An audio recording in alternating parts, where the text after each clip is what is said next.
Hello, good morning, welcome back. I'm Claire, this is Purple Poppy, and we are working on our 12 Days of Christmas in reverse, and this is day 1, 2, 3, this will be day 5, so we need to make 8 items, and today I'm working on tags. So as I've been doing for the last few days, I've already made several to save some time. So here I've just done a simple book page tag that's been backed with coffee dyed paper. It's been topped with a napkin. It's got a colour coordinated string bow that's through a grommet in a punched hole. So that's number 1.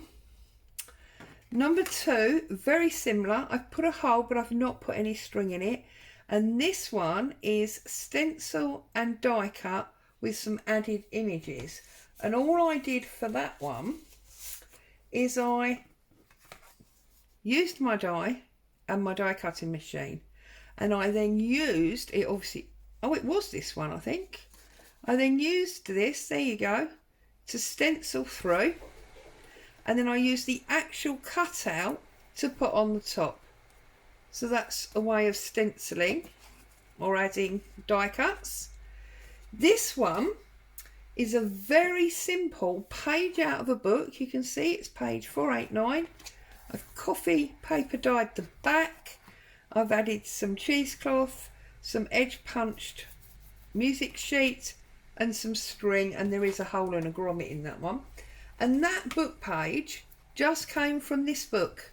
So I just went through, chose an image that I liked, I pulled the image out of the book, and then I simply used my template cutter, which of course I can't find. Up there I have a old loyalty card, and I have different angles cut off of each corner. It enables me to always do the same tab corners, but also I use it as my spreader. You'll have seen me use it as a spreader. So I'm going to use this. I pulled 2 out here, that's why it was hard. So I'm going to use, I'm sorry, the washing machine's on, if you can hear the vibrating in the background. Just gonna trim there, turn it over, trim there, and then we've got that very recognisable tab shape. Obviously you can straighten up that edge where I've torn it out of the book, and then you can make it stiffer by applying your coffee dyed paper to whichever side you don't want, and then you can add your embellishment decorations on the top there. Okay, so that's that one. And then for this one I used simple coffee dyed papers, which I did in exactly the same shape but varying sizes. So you can see this one slightly narrower and shorter than this one, and this one also. This one I've done Christmassy, so I've done some stenciling on the background. There's some music page and some napkin, little fabric tab at the top. This middle one is the same, it's got napkin and music paper, little ribbon, and again this one there's cheesecloth and edge punching, stenciling, there's an old photograph there, and I've joined them all by sticking lace to the corner. The backs are all plain, but that just gives you that trifold element. So that's number 3, is that? No, number 4. Number 5 is a card that's larger and then a card that's smaller. I've not done anything to the back card, But the top card, I've put an image of an old invoice. I've used my circle punch to cut a hole, and I've stuck a photograph on the back facing forward, and then I've glued this top one to the bottom one. I've added some lace in cream, some lace in black. There's a little bird cage on a bowl pin. There's some beads, and then I've just put this little clip on the top so you could clip it to a page. So obviously a lot more work in that one than say this one, but equally beautiful for different reasons. And then the last one that I've already done, this is an MDF template. You can buy these in lots of places, and I have stuck some music paper down, and then I've, as you can see, I've inked up the edge, and I've used my emery ball to smooth off the edges. And then we've got some cotton dyed fabric, some printed fabric, and then an image on the top. Okay, and then I thought we would make the last one, because obviously that's 7 and we need 8. So I thought I'd make the last one with you. So I'm going to, whoops, get rid of my tray so I've got some space. Now, the easiest way, you would have seen this probably loads and loads and loads of times. The easiest way to get a tag is if you're using designer papers from a pad. They're generally 12 by 12. There will always be 1 or 2 in there that you find plain and uninteresting and you don't know what to do with them. Well, this is the answer. You use them for tags. So we line it up at 6 inches.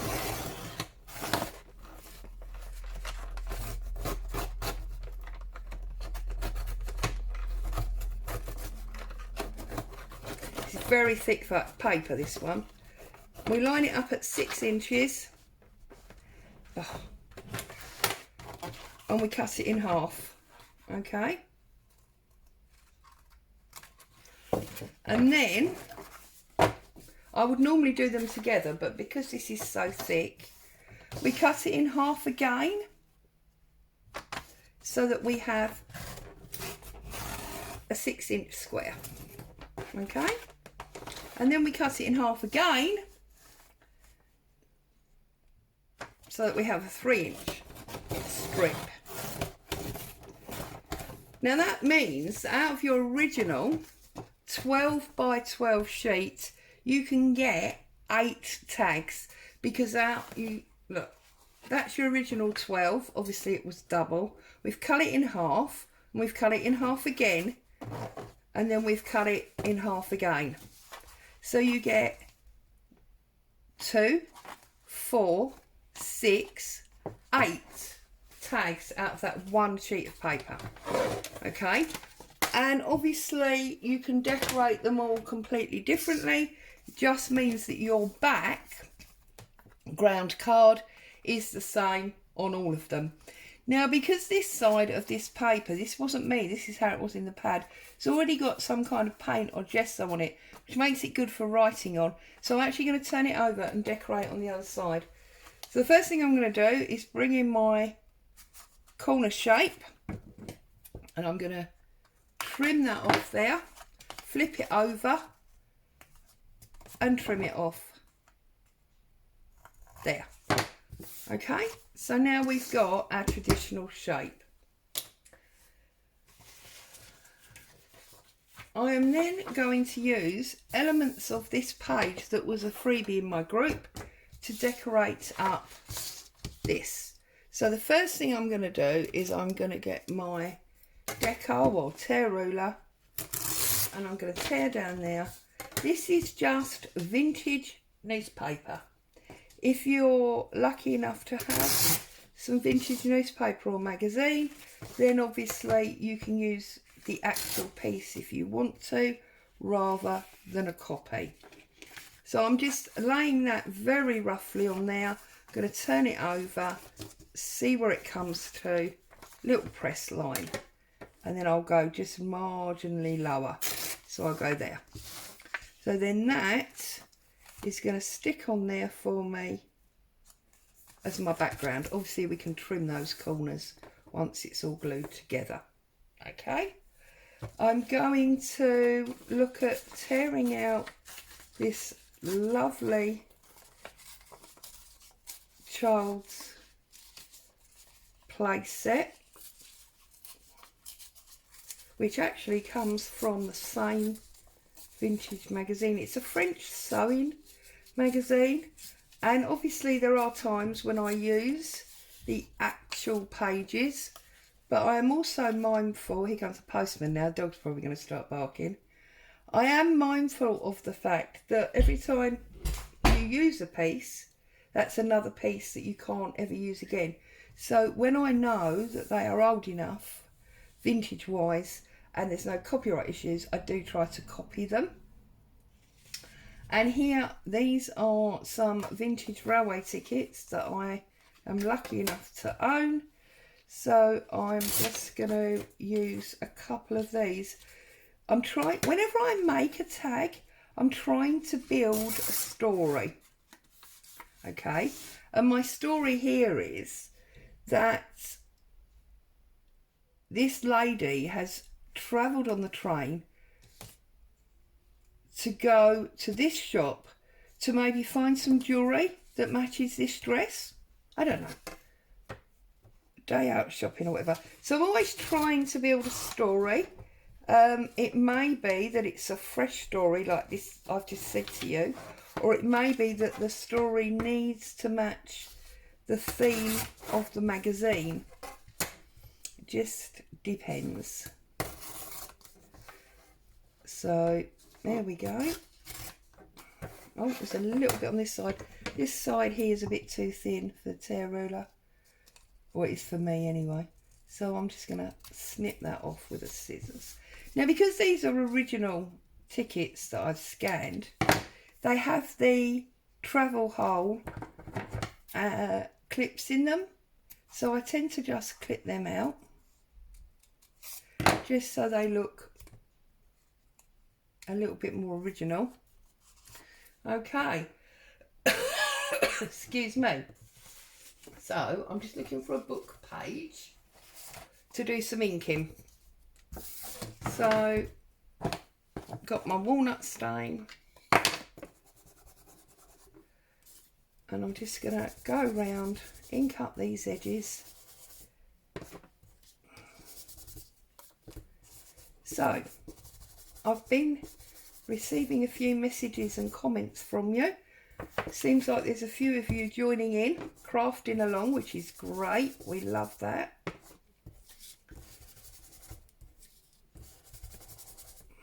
And as I've said to you, I think already, this is not just 12 days of something to do. There is a plan, and I'm making the pieces that I'm making deliberately. And as we get nearer the back end, I think that will all become crystal clear to you as to why I'm doing it the way I'm doing it. Oh dear. So, anybody got any gossip? Anything to tell? It's all much of a muchness here, really. Plodding along, you know, doing what we do each day. I'm going to be very boring now and say the only excitement I've had this week is that I've just had a new washing machine delivered, which is what you heard going in the background. We have to be grateful for small mercies these days. All this being locked in and not doing all the shopping and Christmas carols and things that we would normally be doing. So I've run around the house trying to find enough dirty washing to fill the machine up. So we shall see when I finished here if I love the way it's washed or not. Okay, so we've got this piece which I want to load onto here. So I'm going to get my prick stick. This is a new one, so obviously it's a bit stiff to roll up. Let's get our book back. Don't go all over my desk. I'm just going to cover that in glue.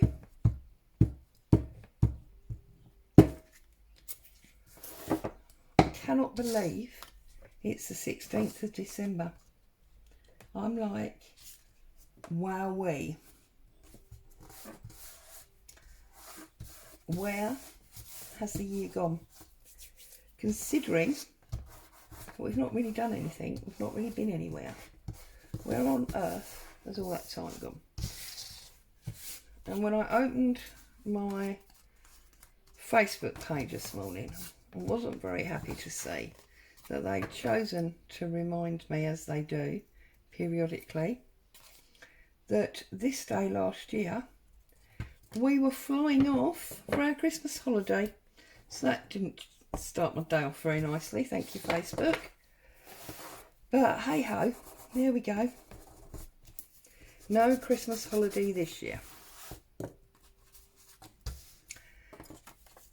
It is what it is. But we can always argue that, hey, that means you don't have to get used to a different bed. Hey, that means you're going to know exactly what you're eating rather than wait to see what's available in the restaurant. Yeah, no, I'm not convincing myself somehow. I'm trying, but it's not really working. Right, as you can see, I've only glued half of it because I don't want all of it. And I haven't stuck it down properly yet because I want to tuck these tickets in underneath. So I'm going to glue this one. And this one I'm going to put underneath completely. I'm going to stick down completely. Partially under that dress. But making sure that I can see the 3D. That's the bit that I want. The 3 pence from back when it was so cheap to travel. Although, of course, it's all relative because part of the reason it was cheap to travel is because people had less money. But there you go. That one on top there like that. And then I can stick this down thoroughly on there like that. And then I can turn it round and I can trim off that side. And that side. Stick it down there in case there was any excess glue.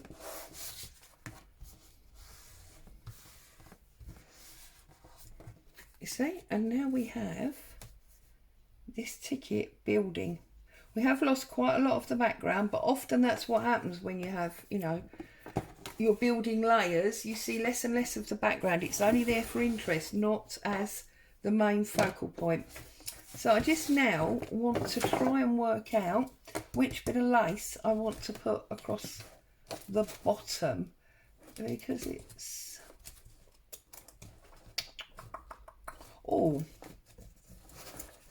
I'm thinking this grey one on the top here would work beautifully.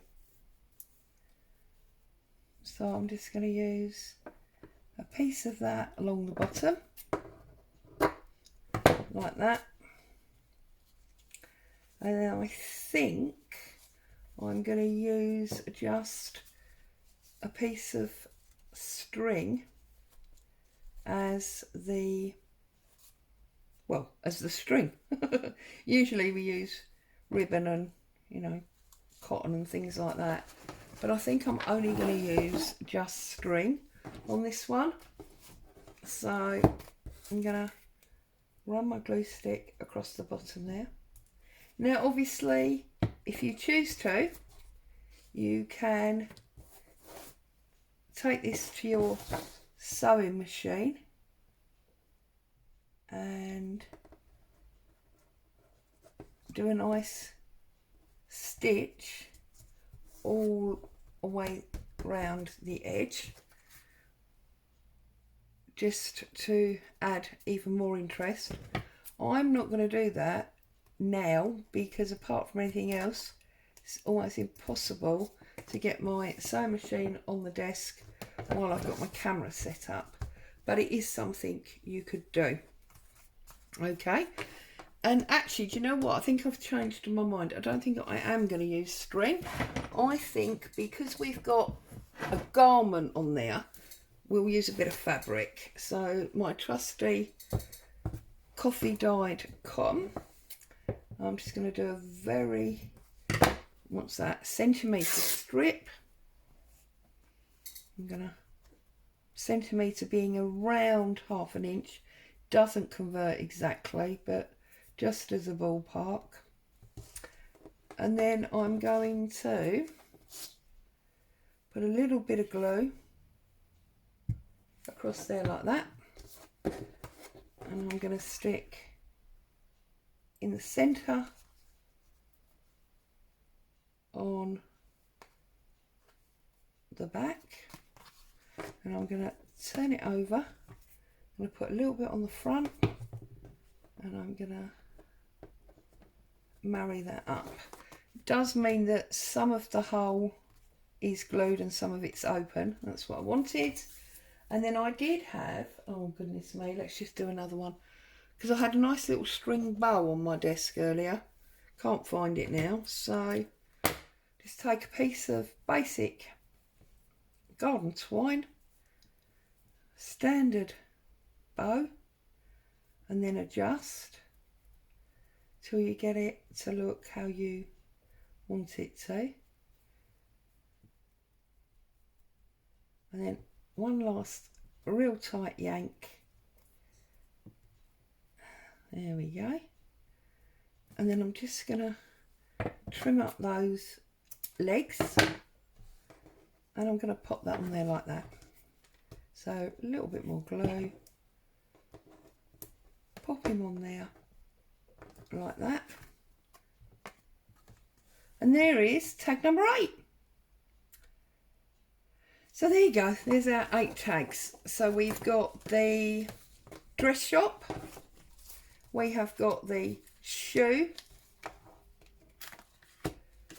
we've got country garden with the flowers and the bee, we've got the opera singer, we have the bird lady, we've got our winter trifold, and then we have got our field of flowers. So there you go. Thank you as always for joining me. Hope you enjoyed that. Take care. I'll see you soon. Bye for now.